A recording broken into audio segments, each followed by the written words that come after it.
Bonjour à toutes et bonjour à tous. Je m'appelle Philippe Gabillier et je suis professeur de leadership au département MBA. Quel est notre métier? Notre métier est d'apprendre à des hommes et des femmes à réussir. Pourquoi réussit-on? Quels sont les facteurs qui aident à la réussite? Alors, bien évidemment, je pourrais vous dire qu'il y a le talent. Le talent fait partie des facteurs qui aident à réussir.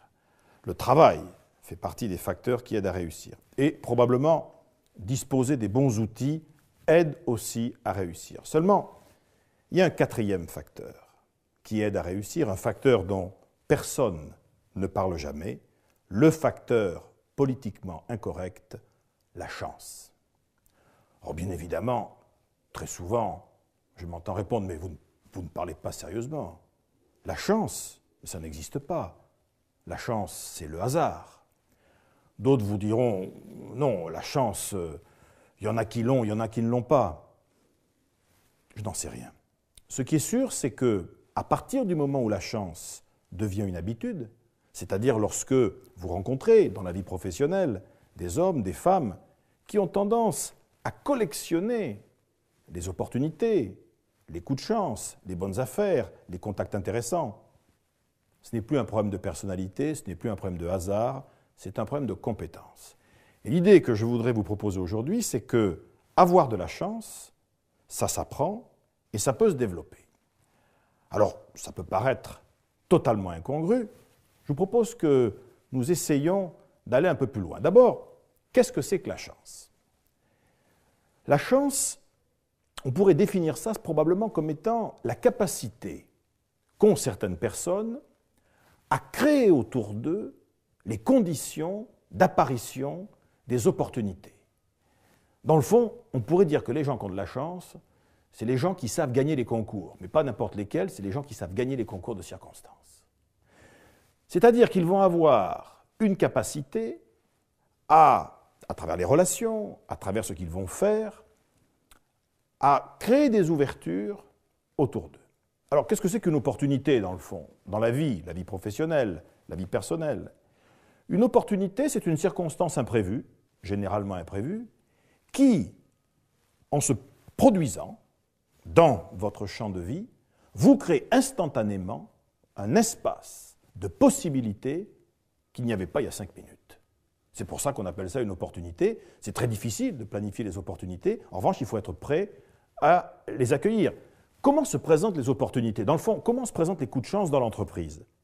Après plusieurs années à avoir accompagné des managers et des dirigeants dans leur carrière, je peux vous dire que vos coups de chance, donc vos opportunités, se présenteront, dans 90% des cas, sous 4 formes. La première forme possible, ce sont des rencontres.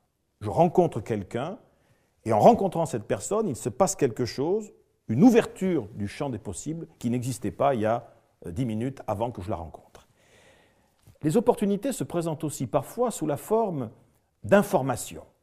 Une information que je vais saisir et cette information vient se percuter en quelque sorte avec mes préoccupations du moment, des projets sur lesquels je suis, et cette information m'ouvre un champ de possibilités. La troisième, bien évidemment, possibilité pour rencontrer des opportunités, c'est d'être à l'écoute des décisions qui ont été prises ailleurs. C'est-à-dire que quelqu'un, en prenant une décision à un autre endroit dans l'entreprise, me crée involontairement ou volontairement une possibilité d'action nouvelle que je n'avais pas jusqu'à présent. Et puis enfin, et c'est sans doute le quatrième et dernier secret le plus important pour les opportunités, elles se présentent très souvent sous la forme de demandes. C'est-à-dire que je vais percevoir dans une réunion, dans une rencontre avec quelqu'un, un client, un de mes collaborateurs, mon patron, je vais entendre une demande d'information, de soutien, de solution, une demande que je suis peut-être pour l'instant le premier à avoir perçue. Et être le premier à percevoir les demandes chez les autres, c'est aussi ça, l'esprit d'opportunité. Alors, bien évidemment, est-ce que tout ça peut se favoriser? Est-ce que l'on peut créer les conditions pour multiplier les chances, en quelque sorte, de rencontrer des opportunités? Assez facilement, en fait.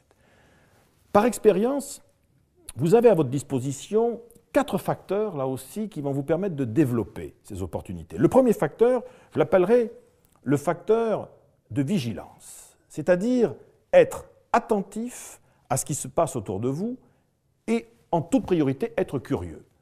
On ne peut pas rencontrer des opportunités si l'on est quelqu'un de routinier. La chance déteste la routine, la chance déteste les habitudes acquises. Pour pouvoir rencontrer des chances nouvelles, des opportunités nouvelles, il faut sortir du cadre. Il faut penser en dehors de la boîte, il faut changer ses habitudes et se mettre en situation de vigilance par rapport à tout ce qui est nouveau autour de soi. C'est probablement le premier principe. Le second principe, c'est quand même un principe d'anticipation. C'est-à-dire que, je crois que c'est Pasteur qui disait « La chance ne favorise généralement que les esprits préparés ». Il n'y a aucune raison d'avoir de la chance pour quoi que ce soit si vous-même ne vous êtes pas déjà préparé, si vous n'avez pas un objectif.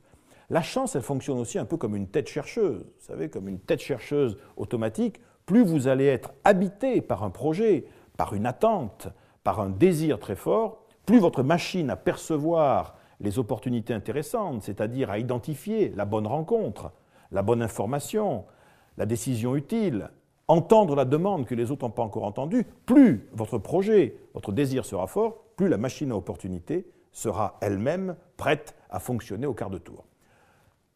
Le troisième facteur de création de la chance, nous vivons à l'heure du web.